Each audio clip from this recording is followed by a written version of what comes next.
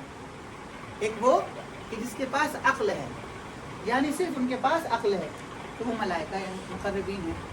ایک وہ ہیں کہ جن کے پاس صرف اور صرف شہوت ہے, ڈیزائرز, خواہشات,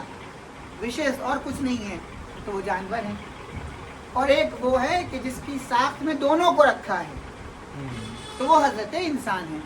کہ جن کے پاس خواہشات بھی ہیں اور جن کے پاس عقل بھی ہے. جب انسان کی خواہشات بڑھ جاتی ہیں اور اس کی عقل کم ہو جاتی ہے تو دنیا اس کو جانور کہنے لگتی ہے, درندہ صفت انسان کہنے لگتی ہے. اور جب انسان کی عقل بڑھ جاتی ہے اور اس کی دنیا کی ڈیزائرز کم ہو جاتی ہیں تو دنیا اس کو فرشتہ صفت انسان کہا کرتی ہے. صلوات پڑھے پر محمد